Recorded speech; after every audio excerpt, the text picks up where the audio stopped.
आज समृद्धी महामार्गाचं उद्घाटन होणार आहे। उद्घाटनाच्या कोनशिलेचे अनावरण करत असतानाच जर या सरकारने याची श्वेतपत्रिका जर प्रकाशित केली तर अधिक बरं होईल। याचे कारण असे की यामध्ये मोठा भ्रष्टाचार झालेला आहे। हा प्रकल्प आरंभीला 55,000 कोटीचा होता, मात्र शेवट होत असताना हा 70,000 कोटीचा झाला।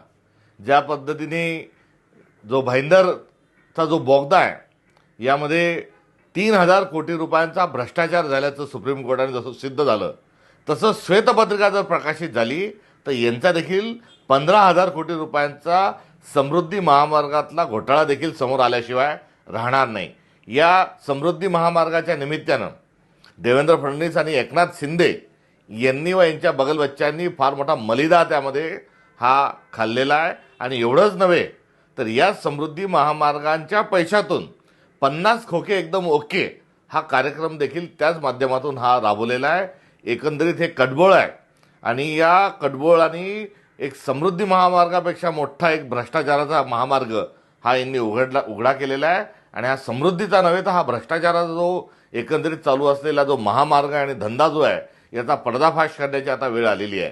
त्यामुळे या सरकारमध्ये जर नैतिकता शिल्लक असेल आणि भ्रष्टाचार यामध्ये जर झालेला नसेल तर यांनी समृद्धी महामार्गाची श्वेतपत्रिका जाहीर करावी की एकंदरीत किती पैसा लागला आणि कोणकोणत्या पुलाला कोणकोणत्या भागात किती किती पैसे लागले याचा त्यांनी लेखाजोखा दिला पाहिजे। प्रत्येक किलोमीटरला किती पैसे लागले हेही त्यांनी सांगितलं पाहिजे।